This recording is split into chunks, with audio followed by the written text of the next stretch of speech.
Hello everybody, welcome back. So friends, this is Bhavna Puri and today we will talk about chapter number 7 of class 11 which is structural organization in animals.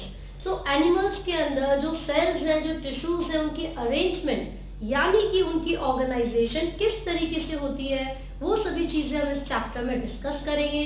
तो सबसे पहली चीज tissue, हम यहाँ पर बात कर रहे हैं टिश्यूज क्या है।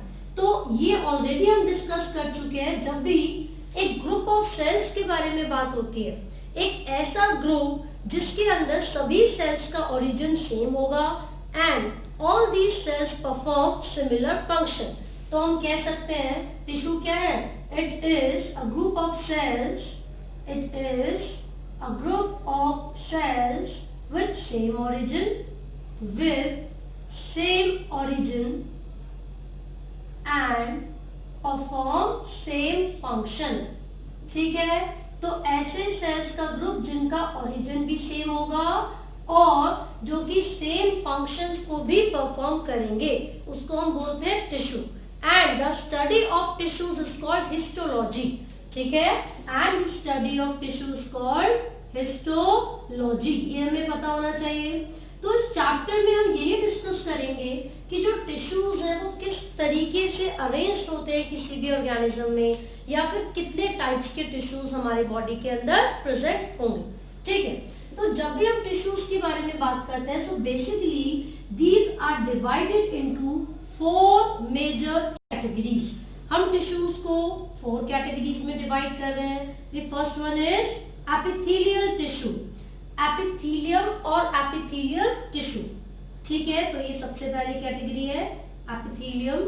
And the second one is connective tissue, connective tissue.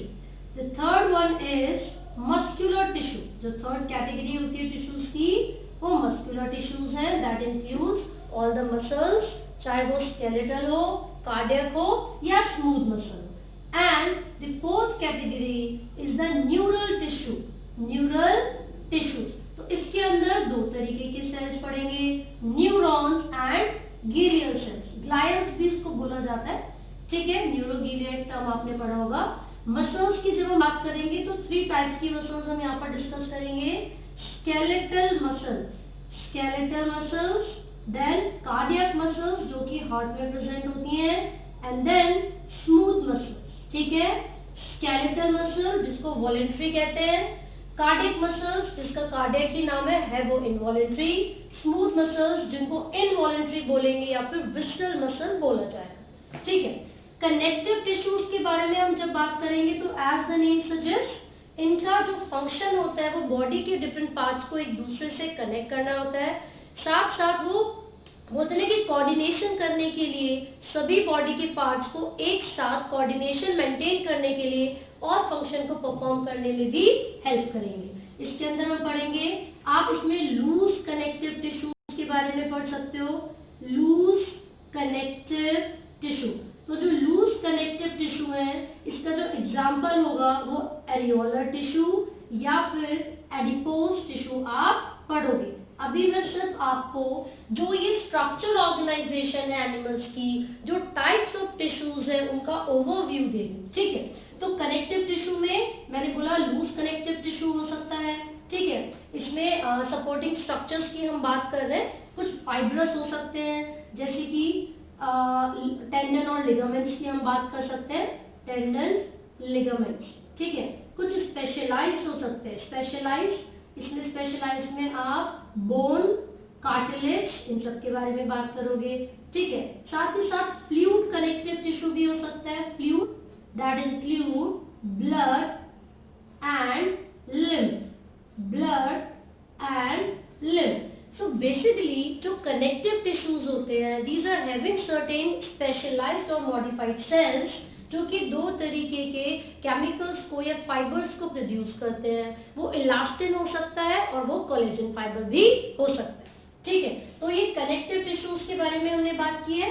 Then comes the first and the most important topic which is epithelium tissue. ये जो एपिथेलियम टिश्यू है वो हमारी बॉडी की आउटर मोस्ट लेयर, यानी कि जिसको आप एपिडर्मल या एपिथेलियम लेयर बोलते हैं, उसको बनाने के लिए, और जो भी इंटरनल ऑर्गन्स हैं या जो इंटरनल ब्लड वेसल्स हैं उनकी लाइनिंग में भी जो टिश्यू प्रेजेंट होते हैं वो एपिथेलियम टिश्यू होंगे। तो हमने लिखा आउटर लेयर और इनर लाइनिंग्स, आउटर लेयर की फॉर्मेशन के लिए या फिर इनर लाइनिंग्स की फॉर्मेशन के लिए जो टिश्यू प्रेजेंट होता है वो एपिथेलियम टिश्यू होगा, ठीक है। And this epithelium tissue is further divided into different categories, और वो जो कैटेगरीज है वो कौन कौन सी हैं? दीज आर स्मूथ, या फिर आप इसको सिंपल बोलोगे, स्मूथ नहीं simple. These are simple epithelium and compound epithelium, simple epithelium and compound epithelium. Simple epithelium से मेरा मतलब है कि ये कुछ इस तरीके के टिश्यू हैं जो कि एक ही लेयर से मिलकर बने हैं।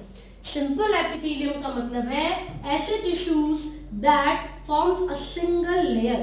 कितनी लेयर्स बनाएंगे? सिंगल लेयर की फॉर्मेशन होगी।